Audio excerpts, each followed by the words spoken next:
सौंदर्यरूपं श्रीमन्नारायण प्रीत्यर्थं श्री भोगश्रीनिवास समेत श्रीपद्मावती दिव्यश्री चरणारविन्दयोः राजराष्ट्र अभिवृद्ध्यर्थं लोकक्षेमाभिवृद्ध्यर्थं सर्वेषां महाजनानां क्षेमस्यैरवीरविजयारोग्य अष्ट ऐश्वर्याभिवृद्ध्यर्थं धर्मार्थकाममोक्ष चतुर्विधफलपुरुषार्थसिद्ध्यर्थम् इष्टकाम्यार्थसिद्ध्यर्थं मनोवाञ्छताफलपूर्णफलसिद्ध्यर्थं राजद्वारे सर्वकार्यानुकूलसिद्ध्यर्थं श्रीपद्मावती परिपूर्णकटाक्षसिद्ध्यर्थं श्रीपद्मावती दिव्यश्री चरणारविन्दयोः प्रातःकाल कल्याणोत्सवाङ्ग आचार्यमुखेन कारयिष्ये।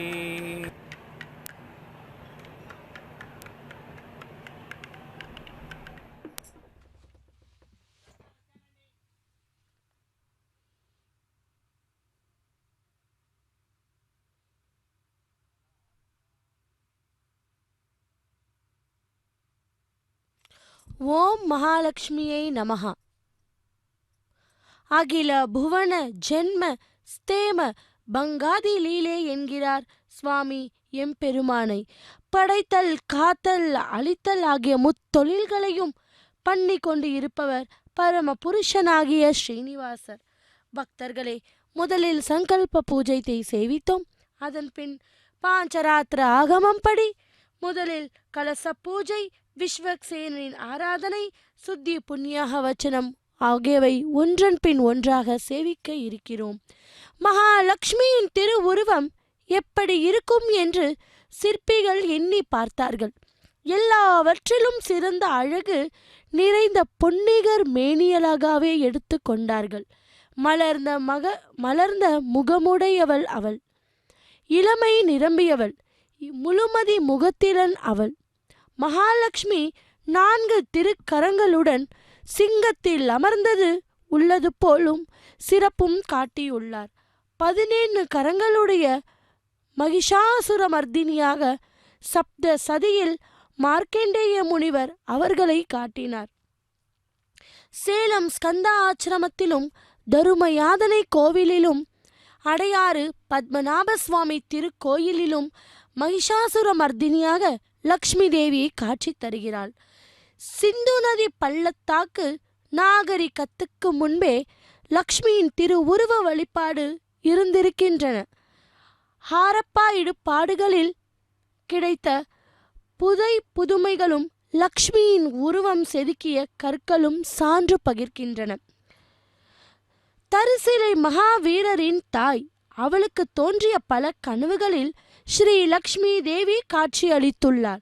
இதனால் நைஜன மகத்தவர் லக்குமி தேவியை பக்தியுடன் போற்றுகின்றனர். மௌரியர்களும் குப்தர்களும் தங்கள் நாணயங்களில் விஷ்ணுவின் சேர்ந்து லக்குமியையும் உருவாக்கிறார்கள். ரத்தினத்திற்கும் அது வீசும் ஒளிக்கும் உள்ள தொடர்பை போல மலருக்கும் அதன் மனதுக்கும் உள்ள மாற்ற முடியாத நிரந்தரத்துக்கும் என்றும் பிரியாமல் இருக்கும் ஸ்ரீ லக்ஷ்மியையும் ஸ்ரீ நாராயணனும் எடுத்துக்காட்டாக கூறுகிறார். ஓம் நமோ வெங்கடேஷாயா. முன்பொரு சமயம் மும்மூர்த்திகளில் யார் சிறந்தவர் என்று விவாதம் ஏற்பட்டது. பிருகு முனிவர்தன் இதற்கு தீர்ப்பு பொறுப்பை ஏற்றார். பகவான் கூர்மமாக அமைந்து மந்திர மலையை தாங்க வாசுகியை கொண்டு கயிறாக பார்க்கலை கடந்தார். முதலில் தோன்றிய ஆழக்கால விஷத்தை பரமசிவன் தன் தொண்டையில் நிறுத்தி கொண்டார். பின்பு ஐராவதம், காமதேனு, பின்பு லக்ஷ்மி தேவியே தோன்றினாள். கடைசியில் அமிர்தம் கிடைத்தது. இவ்வாறு பார்க்கடலில் லக்ஷ்மி தேவி துவாதசி அன்று விடியற் காலையில் அவதரித்தாளாம். யா தேவி சர்வபூதேஷு தயாரூபேண சம்ஸ்திதாக நமஸ்தஸ்மை நமஸ்தஸ்மை நமஸ்தஸ்மை நமோ நமஹ. ஸ்ரீ மகாலட்சுமி உதித்த போது முனிவர்கள் முதலில் போற்றி துதித்ததே ஸ்ரீ சூக்தம்தான். மகாலட்சுமியை பற்றி மட்டுமே பாடி துதிக்கப்பட்ட ஸ்ரீ சூக்தம் 15 ரிக்களை கொண்டது. ஒவ்வொரு ரிக்குக்கும் ஒரு பலன் சொல்லப்பட்டுள்ளது. அவையாவன கல்வி, நிலையான செல்வம், வறுமை பிணிகள், தானிய செழிப்பு, குலம் தலைத்தல், உயர் பதவி, மிகுந்த காந்தி பெறுதல், பசு தரித்திர நீக்கம், வாகனங்கள் பெறும் பாக்கியம், பகையை அழித்தல், ராஜயோகம் பெறல் முதலியன. ஹோமமாக செய்யும்போது தாமரையை உபயோகிக்க வேண்டும். திருமகளை மட்டுமே போற்றாமல் திருமாலையும் சேர்த்து ஸ்ரீ சுக்தத்தில் போற்றப்படுகிறது. விஷ்ணு புராணத்தில் இந்திரன் லக்குமி தேவியை மகாவித்யா, ஆத்மவித்யா என்றெல்லாம் புகழ்கிறார். பிரம்ம புராணத்தில் திருமகள் துர்க்கையாக வர்ணிக்கப்படுகிறாளாம். நெல்லிக்கனிக்கு ஹரிபலம் என்றொரு பெயருண்டு. அது இருக்கும் வீட்டில் திருமகள் என்றென்றும் விரும்பி நிறைந்து இருப்பாள். இதனை சாப்பிடுவதால் பல நோய்கள் அகலும், இனிமையான தோற்றம் ஏற்படும். நெல்லி மரத்தடியில் படுத்துறங்கிய ஒருவன் பாம்பு கடித்து இறந்துவிட அவன் உடலை தின்ன வந்த பூதங்களால் அந்த உடலை நெருங்க முடியவில்லை.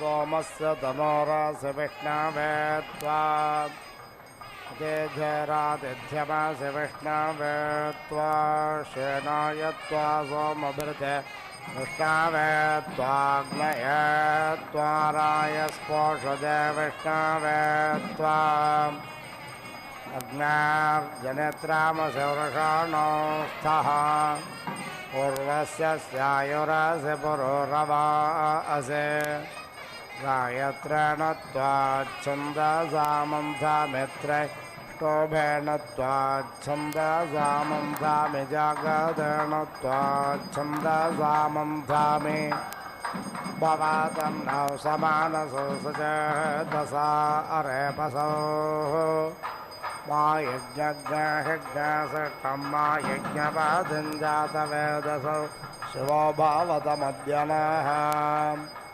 अग्न्यश्चारथे प्रविष्टर्षीणां पुत्रो अभिसस्ति पावा सनस्यो न सुयजाय जेह देवेभ्यो हव्यज्ञतमप्रायुच्छन् स्वाहा आपादय त्वा गृह्णामि परे पतय त्वा गृह्णामि तनो नत्र शाक्वराय शक्मुन्नो ज्येष्ठाय अनादृष्टमस्य न दृश्यं देवानामोजः अनाभिसस्त्यभिसस्ते पानभिसस्तेऽन्यं जसा सत्यमुपगशज्ञसुभितमादाः अग्नेहोरतपास्ते व्रतपाः यातवा तनोर्यज्ञसामहिया मम तनोरेषा त्वयि सह नो व्रतपत व्रतान्यनो मे दीक्षापधर्मण्यतमनुतपस्तपस्पतिः अग्नशुरग्नसुष्टदेवसोमाप्यायतामिन्द्राय कथनविदेः आतोभ्यमिन्द्रप्यायतामात्वमिन्द्रायप्यायस्वा आप्याययास्मान् सखेन् सन्यामेदया स्वस्ति ते देवसोमसुत्या मुद्रिचमशिव्या येष्टाराय प्रेषे भगाय ऋतमृतमादिभ्यो नमो दिवे नमः पृथिव्यै याते अग्नयश्च यातनोर्वर्षिष्ठा गह्वरेष्ठा उग्रं वचो अपावधेत् द्वेषं वचो अपावधेत् स्वाहा याते अग्निरजश्च यातनोर्वर्षिष्ठा गह्वरेष्ठा उग्रं वचो अपावधेत् द्वेषं वचो अपावधेत् स्वाहा याते अग्निहरिष यातनोर्वर्षिष्ठा गह्वरेष्ठा उग्रं वचो अपावधेत् द्वेषं वचो अपावधेत् स्वाहा तप्ताय नेमसि वित्ताय नेमसि अवातान्मा व्यथितमवातान्मानाथिदम् विदेरग्निर्नभो नामाग्ने अङ्गिरायो नानां नेहे योऽस्यां पृथिव्यामसि यत्तेन धृष्टन्नाम यज्ञयन्तेन त्वाददे विदेरग्निर्नभो नामाग्ने अङ्गिरायो नानां नेहे योद्वितीयस्यां पृथिव्यामसि यत्तेन धृष्टन्नाम यज्ञयन्तेन त्वादधे विदेरग्निर्नभो नामाग्नेः अङ्गिरायो नानां नेहे यस्तृते यस्यां पृथिव्यामसि यत्तेन धृष्टन्नाम यज्ञयन्तेन त्वादधे अणत्वादेव वेतये सिद्धक्यासि सपत्नसाहि देवेभ्यः कल्पस्व सिद्धक्यासि सपत्नसाहि देवेभ्यः स्वम्भस्व सिद्धक्यासि सपत्नसाहि देवेभ्यः स्वम्भस्व इन्द्रघोषस्त्वावसोभिः पुरस्तात् पातु प्रचेतास्त्वा रुद्रः पश्चात् पातु मनोजवास्त्वा पितृभः दक्षिणतः पातु विश्वकर्मा त्वादित्यैरुत्तरतः पातु इदमहं तप्तं वार्दायर्दायज्ञान्न सृजामि सिद्धक्यासि स्वाहा सिद्धक्यस्यादित्यवने स्वाहा सिद्धक्यासि ब्रह्मवने क्षत्रवने स्वाहा सिद्धक्यासि सुप्रजावने रायस्पोषवने स्वाहा सिद्धक्यस्यावाह देवान् निजमानाय स्वाहा भूतेभ्यस्त्वा ध्रुवोऽस पृथिवीन्द्रगः ध्रुवक्षदस्यन्तरिक्षं रग्नः अच्छोदाक्षदासि दिवं रग्नः अग्न्यात् भस्मास्यग्ने पुरेशमसि युञ्जते मन उत युञ्जते धियो विप्रा विप्रस्य बृहतो विपश्चिताः यत्रादेवयो नाविदेकयन्मेह तस्या सवितः परेष्टुतिः इदं विष्णुर्विचक्रमे त्रेदानि ददे पदं समोऽह्लमस्य पाग्सुरे स्वाहा हिरावते धेनुमतेः भूतज्ञ वेदसस्य यस्कभ्नारोदसे विष्णयेत् दादर्ध पृथिवी मभितो मयोघै स्वाहा देवाश्रुतो देवेष्वाघोषतं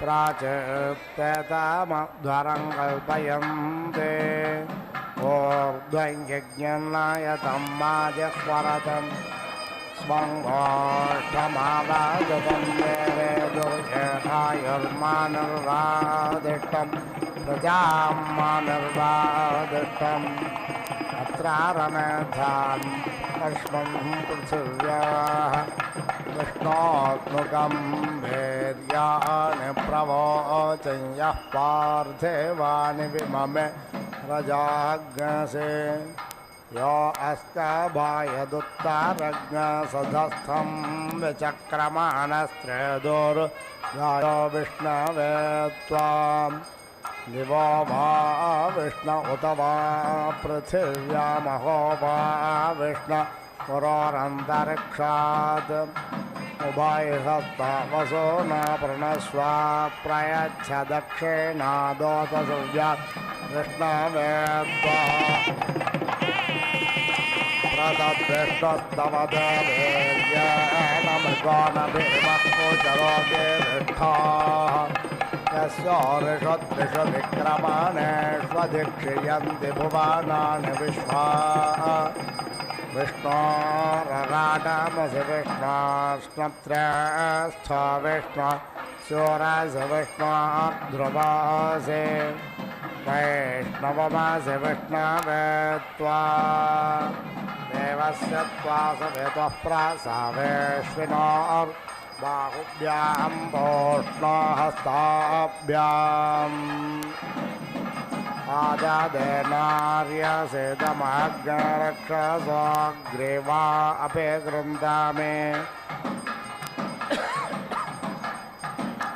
बृहन्नासि बृहद्रवा बृहतेमिन्द्राय वाचं वदा रक्षोहनं बलगहनं वैष्णवेम् इदमहन्तं बलगमुद्दापामि यन्नो निष्ठोय ममात्यो निजघान इदमहन्तं बलगमुद्दापामि यन्नः समानो यमसमानो निजघान इदमहन्तं बलगमुद्दापामि यन्नः सबन्धुर्यमसा बन्धुर्निजघान इदं वायो वेस्तोकानां युषानो अप्तुराज्यस्य वेतु स्वाहा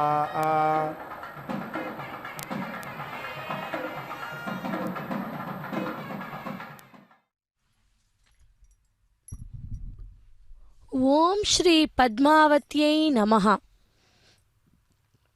லக்ஷ்மீநாத சமாரம்பாம் நாதயாமுன மத்தியமாம் அஸ்மாத் ஆச்சாரிய பரியந்தாம் வந்தே குரும் பரம்பராம். ஒரு ஆசிரியருக்குரிய பொறுப்பு எந்த அளவுக்கு முக்கியமானது என்பதற்கு ஒரு உதாரணம். ஒரு குருவிடம் நிறைய மாணவர்கள் குருகுலவாசம் செய்து கொண்டு இருந்தபோது ஒரு மாணவன் இன்னொருவரின் பொருளை திருடும்போது கையும் காலுமாக பிடிபட்டாராம். ஆசிரியர் முன்பு கொண்டு நிறுத்தப்பட்டார். குரு அவனுக்கு திருடுவது எவ்வளவு பாப்பம் என்று விளக்கி அனுப்பினாராம். ஒரே வாரத்தில் மீண்டும் அந்த மாணவன் தன் கைவரிசத்தை காட்ட பொறுக்க முடியாத மற்ற மாணவர்கள் அவனை குருவிடம் கொண்டு போய் இனிமே இவன் இந்த குரு குலத்தில் இருக்கக்கூடாது என்று கூறினாராம். அவனை வெளியேற்றுங்கள், நீங்கள் வெளியேற்றாவிட்டால் நாங்கள் இங்கிருந்து போய்விடுவோம் என்று ஒரு குரல்களில் சொன்னார்களாம். உடனே குரு சரி, நீங்கள் அனைவரும் செல்லலாம் என்றாராம். இதை எதிர்பாராத மாணவர்கள் அதிர்ச்சியடைய அவர்களுக்கு விளக்குகிறார். நல்லது கெட்டதை சரியானபடி நீங்கள் புரிந்து கொண்டு இருக்கிறீர்கள். திருடுவது பாப்பம் என்பதையும் அறிந்தது ஒரு அர்த்தம். அந்த பாவம் செயலை பொறுத்து கொள்ளக்கூடாது என்பதையும் தெரிந்து கொண்டு விட்டீர்கள். ஆகவே நல்வழியில் செல்லும் நீங்கள் எங்கு போனாலும் நன்றாக இருப்பீர்கள். இவனுக்கு நான் சொல்வது நன்றாக புரியவில்லை போல் இருக்கிறது. ஆகவேதான் திரும்ப திரும்ப தவறு செய்கிறான். இவனை திருத்துவது குருவான என் கடமை அல்லவா என்று சொன்னதும் அந்த மாணவர்கள் அனைவரும் எதுவும் பேசாமல் அமைதியாக இருந்தார்களாம். பக்தர்களே, நமது பத்மாவதி தாயாரும் இப்படிதானே. எத்தனையோ தவறுகளை புரிந்த நாம் இந்த திருச்சானூர் வந்து இந்த தாயாரையும் திருவடிகளையும் பணியும் போது அவரது கருணையாலும் அன்பினாலும் நம்மை நல்வழிப்படுத்தி எம்பெருமானை சேவிக்க அனுப்புகிறார் அல்லவா. ஆகவே அவளை ஆச்சாரியா ரூபத்தில் சேவிப்போம். அவருடைய அசாதாரணமான 12 கல்யாண குணங்களில் அவரிடம் அதிகமாக பிரகாசிக்கும் குணம் வாட்சல்யமே என்கிறார் சுவாமி தேசிகன். அதுவே தயை எனப்படுவது. அந்த தயை என்கிற குணமே பெண் உருவம் கொண்டு நம் மகாலட்சுமியாக அந்த எம்பெருமானின் வட்சத்தில் அமர்ந்திருக்கிறார் என்றார் சுவாமி தேசிகன். ध्रुवासध्रुवोऽस्मिन्यजमान आयतने भूयात् गतेन द्यावा पृथिवेपो व्यथामिन्द्रस्य छदिरस्य विश्वजनस्य छायां परित्वागिर्वनो गिरा इमा भावन्तु विश्वताः वृद्धाय मनोवृद्धायो जुष्टाः भवन्तु जुष्टायः इन्द्रस्य सौरसेन्द्रस्य ध्रुवोऽसि ऐन्द्रमसि वैश्वदेवमसि विभोरासि प्रवाहनो वह्नेरसि व्यवाहनः स्वात्रोऽसि प्रचेतास्तुतोऽसि विश्ववेदाः ऋषिगासि कविरङ्गारसि बुम्बारिः अवस्योरासि दुपस्वाञ्छुन्द्योरासि मार्जालेयः तथा आमासि स्वज्योतिसमुद्रोऽसि विश्वव्याचाः अजोऽस्य नामादयरसि बुद्ध्याः सम्भ्रालसि शिरदृशानुपरिषद्योऽसि पवमानः अभोऽसि प्रतर्पामृष्टोऽसि व्यसूदनः समोऽस्योऽसि विश्ववेदा ओनातिरिक्तस्य प्रतिष्ठा अग्नाय सगरा सगरा ससगरेण नाम्ना रौद्रेणानेकेन पातमाग्नय प्रप्रथमाग्नयो नमो वोस्तु ममाहिज्ञशिष्टा ज्योतिरसि विश्वरूपं विश्वेषां देवानाज्ञसमिते त्वज्ञसोमतनो कृद्योद्वेगोऽभ्योऽन्यकृतेभ्यः पुरुयन्तासि वरोधव्य स्वाहा रुषाणो अप्तुराज्यसरतु स्वाहा अग्नेनय सुपथाराय अस्मान् विश्वानि देवोहिनानि विद्वान् योऽध्यस्मद्योहरानमेनो भूयिष्ठान्ते नम उक्तिन्निधेमाम् अयन्नो अग्निर्वरे वस्कुमोदयमृध प्रयेतु प्रभिन्दन् अयं वाजाञ्जय विवाजय सता अयज्ञशत्रोञ्जयतु जषेषाम स्वाहा विष्णुविक्रमस्वरुक्षयायनस्कृधि घृतङ्घृतयोनेऽपि वप्रयज्ञपादिन्द्रस्वाहा देवासवितरेषते सोमस्तज्ञरक्षस्वमात्वादभन् एतत्त्वं देव सोमदेवो देवाभागाः इदमहं मानुष्यान् सहराय स्पोषेण स्वाहा निर्वरोणस्य पाशान्मुच्चे अग्ने व्रतपास्ते व्रतपाः यातवतनोर्मय्यभो देशा सा त्वय्या मम तनोस्त्वय्यभो दियज्ञसामयि यथा यथन्नो व्रतपते व्रतान्यनो मे दीक्षा दीक्षापातिरमज्ञस्तानुतपस्तपस्पतिः पुरविष्णो विक्रमस्वरुक्षयायनस्कृधि घृतङ्घृतयोनेऽपि वप्रयज्ञपादिन्तिरस्वाहा अत्यन् देवासवितरेषते सोमस्तज्ञरक्षस्वमात्वादभन् एतत्त्वं देव सोमदेवो देवाभागाः इदमहं मानुष्यान् सहराय स्पोषेण स्वाहा निर्वरोणस्य पाशान्मुच्चे अग्ने व्रतपास्ते व्रतपाः यातवतनोर्यज्ञसामय्या मम तनोरेषा सा त्वयि सखनो व्रत यातवतनोर्मय्यभो देशा सा त्वय्या मम तनो त्वय्यभो दियज्ञसामयि यथा यथन्नो व्रतपते व्रतान्यनो मे दीक्षां दीक्षापतिरमज्ञस्तानुतपस्तपस्पतिः पुरविष्णो विक्रमस्वरुक्षयायनस्कृधि घृतङ्घृतयोनेऽपि वप्रयज्ञपादिन्तिरस्वाहा अत्यन्यां अगान्नान्यां वागाम् अर्वात्वापरेभ्यः परोपरेभ्यः त्वाजुषामहे देववनस्पतिर्देवास्ता देवयज्ञाये जुषं तां विष्णवेद्वान् ओषधेत्राय स्वस्वदितमैनज्ञहिज्ञसेः एवं माले क्षरन्तरिक्षमाहिज्ञसे पृथिव्या सम्भवा अयज्ञहित्वा स्वदितिस्ते जानप्राणिनाय महते सौभागाय अतस्त्वं देव वनस्पते श्रुतवल्शो विरोहसहस्रावल्शा विभयज्ञ रोहे मा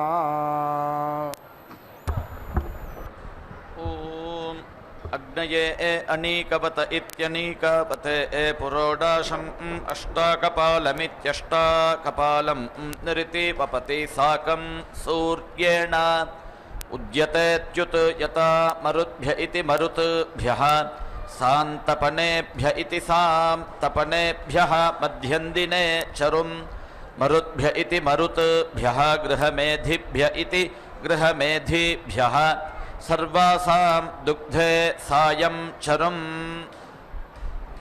पूर्णा दर्वी परेति पता सुपूर्णेति सुपूर्णा पुनः एति पता वस्ना इवापीति क्रीणावहै इशम् ऊर्जम् शतक्रतो इति शतक्रतो देहि मे ददामि ते नीति मे धेहि नीति ते दधे निहारमिति निहारम् इत् नीति मे हर निहारमिति निहारम् नीति हरामि ते मरुद्भ्य इति मरुद्भ्यः क्रीडिभ्य इति क्रीडिभ्यः पुरोडाशं सप्तकपालमिति सप्तकपालं निरिति वपति साकं सूर्येण उद्यतेऽच्युत यथा आग्नेयम् अष्टाकपालमित्यष्टाकपालं निरिति वपति सौम्यं चरुं सावित्रं द्वादशकपालमिति द्वादशकपालं सारस्वतं चरुं पौष्णं चरुम् ऐन्द्राग्नमित्यै इन्द्र अग्नम् एकादशकपालमित्येकादशकपालम् ऐन्द्रं चरुं वैश्वकर्मणमिति वैश्वकर्मणम् एककपालमित्येककपालम् सोमाय पितृमत इति पितृमते पुरोडाशं षट्कपालमिति षट्कपालं निरिति वपति पितृभ्य इति पितृभ्यः बर्हिषद्भ्य इति बर्हिषद्भ्यः धानाः पितृभ्य इति पितृभ्यः अग्निष्वात्तेभ्य इत्यग्निस्वात्तेभ्यः अभिवाण्याय इत्यभिवाण्यायै दुग्धे मन्थम् एतत् ते एतत ये च त्वाम् अन्विति एतत् ते पितामह प्रपितामहेति प्रपितामह ये च त्वाम् अन्विति अत्र पितरः यथा भागमिति यथा भागं मन्दध्वं सुसन्दृशमिति सुसन्दृशं त्वा वयं मघवन्निति मघवन् मन्दिषीमहि प्रेति नूनं पूर्णबन्धुर इति पूर्णबन्धुरः स्तुतः यासि वशान् अनु योजा अनु इन्द्र ते हरि इति अक्षन् अमी मदन्त हि अवेति प्रियाः अधूषत अस्तोषत स्वभानव इति स्वभानवः विप्राः नविष्ठया मति योजा नु इन्द्र ते हरि इति अक्षन् पितरः अमी मदन्त पितरः अतितृपन्त पितरः अमी मृजन्त पितरः परेति इता पितरः सौम्याः गंभीरैः पथिभिरिति पथिभिः पूर्व्यैः अथ पितॄन् सुविदत्रानिति सुविदत्रान् अपीति इता यमेन ये सधमादमिति सधमादं मदन्ति मनः नु एति हुवामहे नाराशगुंसेन स्तोमेन पितॄणां च मन्मभिरिति मन्मभिः एति नः एतु मनः पुनः कृत्वे दक्षाय जीवसे ज्योक् च सूर्यं दृशे पुनः नः पितरः मनः ददातु दैव्यः जनः जीवं व्रातं सचे महि यत् अन्तरिक्षं पृथिवीम् उताद्यां यत् मातरं पितरं वा आजिहिगंसिमा अग्निः मा तस्मात् येन सह गार्हपत्य इति गार्हपत्यः प्रेति मुञ्चतु दुरितेति दुः इता यानि चक्रमा करोतु माम् अनेन सम् प्रतिपूरुषमिति प्रतिपूरुषम् एककपालानित्येककपालान् निरिति वपति एकम् अतिरिक्तमित्यतिरिक्तं यावन्तः गृह्याः स्मः तेभ्यः कम् अकरम् पशूनां शर्म असि शर्म यजमानस्य शर्म मे यच्छा एकः एव रुद्रः न द्वितीयाय तस्थे आखुः ते रुद्रा पशुः तं जुषस्व एषः ते रुद्रा भागः सः स्वस्र अम्बिकया तं जुषस्व भेषजं गवे अश्वाय पुरुषाय भेषजम् अथो इति अस्मभ्यमित्यस्माभ्यं भेषजं सुभेषजमिति सुभेषजं यथा असति सुगमिति सुगं मेषाय मेष्यै अवेति अम्ब रुद्रम् अधिमहि अवेति देवं त्र्यम्बकमिति त्र्यम्बकं यथा नः श्रेयसः करत् यथा नः वस्यसः करत् यथा नः पशुमत इति पशुमतः करत् यथा नः व्यवसाययादिति वि अवसाययात् त्र्यम्बकमिति त्र्यम्बकं यजामहे सुगन्धिमिति सुगन्धिं पुष्टिवर्धनमिति पुष्टिवर्धनम् उर्वारुकम् इव बन्धनात् मृत्योः मुक्षीया मा अमृतात् एषः ते रुद्रा भागः तं जुषस्व तेन अवसेन परः मूजवत इति मूजवतः अतीतिः अवतत धन्वेत्यवतत धन्वा पिनाकहस्त इति पिनाकहस्तः कृत्तिवासा इति कृत्तिवासाः ऐन्द्राग्नमित्यै इन्द्र अग्नं द्वादशकपालमिति द्वादशकपालं वैश्वदेवमिति वैश्वदेवं चरुम् इन्द्राय शुनासीराय पुरोडाशं द्वादशकपालमिति द्वादशकपालं वायव्यं पयः सौर्यम् एककपालमित्येककपालं द्वादशगवमिति द्वादशगवं सीरं दक्षिणा आग्नेयम् अष्टाकपालमित्यष्टाकपालं निरिति वपति रौद्रं गावीधुकं चरुम् ऐन्द्रं दधि वारुणं यवमयमिति यवमयं चरुं वहिनी धेनुः दक्षिणा ये देवाः पुरःसद इति पुरः सदः अग्निनेत्र इत्यग्निनेत्राः दक्षिणसद इति दक्षिणसदः यमनेत्र इति यमनेत्राः पश्चात्सद इति पश्चात्सदः सवितृनेत्र इति सवितृनेत्राः उत्तरसद इत्युत्तरसदः वरुणनेत्र इति वरुणनेत्राः उपरिषद इत्युपरिषदः बृहस्पतिनेत्र इति बृहस्पतिनेत्राः रक्षोहण इति रक्षोहणः ते नः पान्तु ते नः अवन्तु तेभ्यः नमः तेभ्यः स्वाहा समूढमिति समूढं रक्षः सन्दग्धमिति संदग्धं रक्षः इदम् अहं रक्षः अभिसमिति दहामि अग्नये रक्षोघ्न इति रक्षः घ्ने स्वाहा यमाय सवित्रे वरुणाय बृहस्पतये दुवस्वते रक्षोघ्न इति रक्षः घ्ने स्वाहा पृष्टिवाहीति पृष्टिवाही ततः दक्षिणा देवस्य त्वा सवितुः प्रसव इति प्रासवे अश्विनोः बाहुभ्यामिति बाहुभ्यां पूष्णः हस्ताभ्यां रक्षसः वधं जुहोमि हतं रक्षः अवधिष्मात् रक्षः यत् वस्ते एतत् दक्षिणा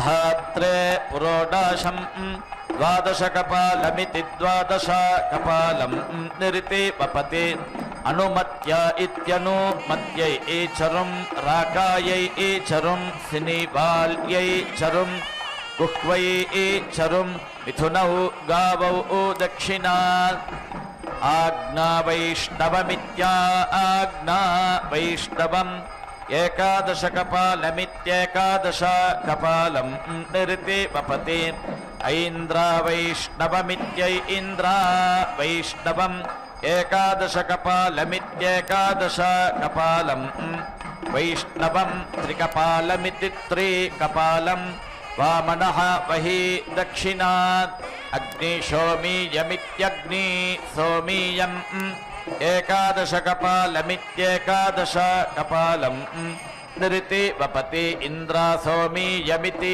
इन्द्रा सोमीयम् एकादशकपालमित्येकादशकपालं सौम्यं चरं बभ्रुः दक्षिणात् सोमा पौष्णमिति सोमा पौष्णं चरुं निरिति वपति ऐन्द्रा पौष्णमित्यै इन्द्रा पौष्णं चरुं श्यामः दक्षिणा वैश्वानरं द्वादशकपालमिति द्वादशकपालं निरिति वपति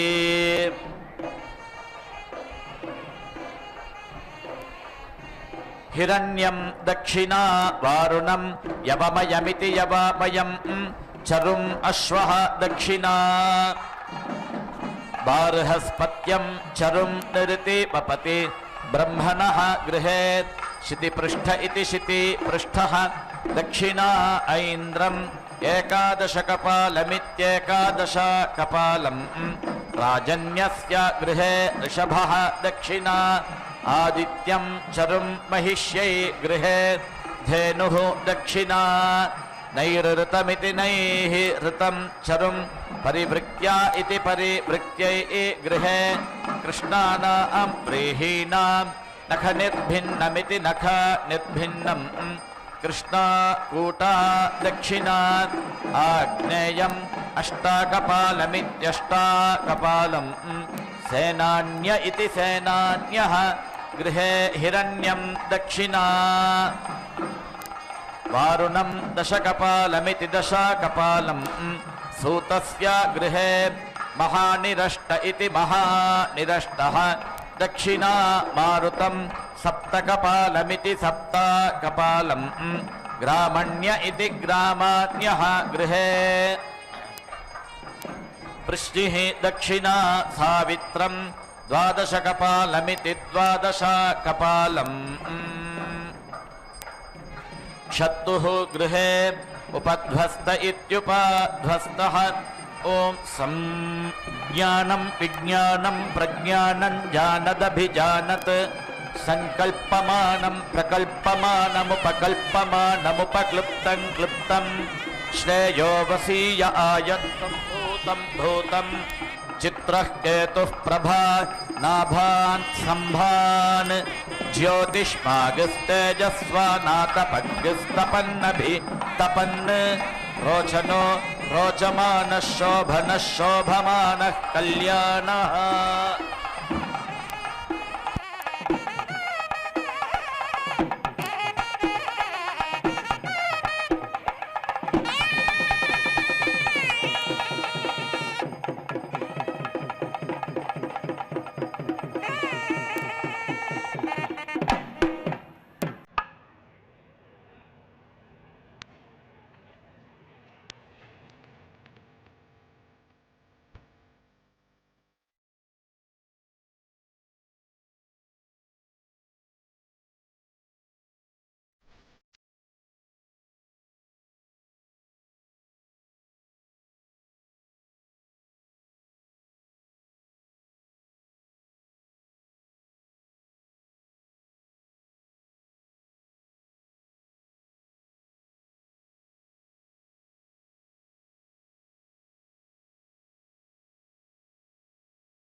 क्षत्तुः गृहे उपध्वस्त इत्युपध्वस्तः दक्षिणा आश्विनं द्विकपालमिति द्विकपालं संग्रहीतुरिति संग्रहीतुः गृहे सवात्याविति सवात्यौ दक्षिणा पौष्णं चरुं भागदुघस्येति भागदुघस्य गृहे श्यामः दक्षिणा रौद्रं गावीधुकं चरुम् अक्षावापस्येत्यक्ष आवापस्य गृहे शबलः उद्वार इत्युत्वारः दक्षिणा इन्द्राय सूत्राम्न इति सूत्राम्ने पुरोडाशम् एकादशकपालमित्येकादशकपालं प्रतिनिरिति वपति इन्द्राय अगुंहोमुच इत्यगुंहः मुचे अयं नः राजा वृत्रहेति वृत्राः राजा भूत्वा वृत्रं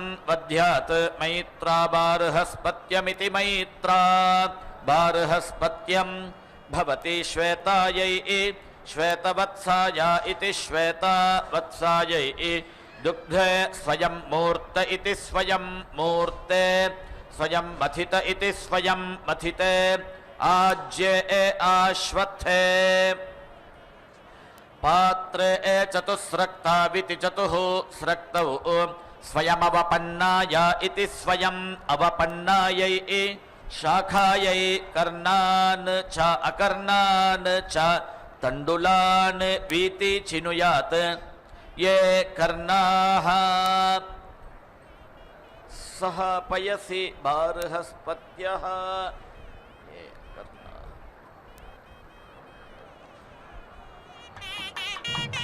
ॐ यो दीक्षामतिरेचयति सप्ताहं प्रचरन्ति सप्तवैशीर्षण्याः प्राणाः प्राणादीक्षा प्राणैरेव प्राणान् दीक्षामवरुन्धे पूर्णाहुतिमुत्तमाञ्जुहोति सर्वं वै पूर्णाहुतिः सर्वमेवाप्नोति अथो इयं वै पूर्णाहुतिः अस्यामेव प्रतिष्ठति ॐ नारायणाय विद्महे वासुदेवाय धीमहि तन्नो विष्णुः प्रचोदयात् स्वाहा ॐ महादेव्यै च विद्महे विष्णुपत्न्यै च धीमहि तन्नो लक्ष्मीः प्रचोदयात् स्वाहा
వలచిన దానవు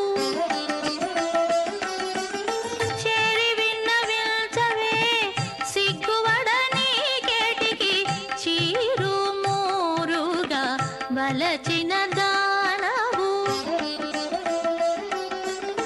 వేరు లేకప్పటి నుండి వేళగాచుకున్న దానవు నేరుపుతో నన్ను చూచి నీ వేళలోగేవు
विना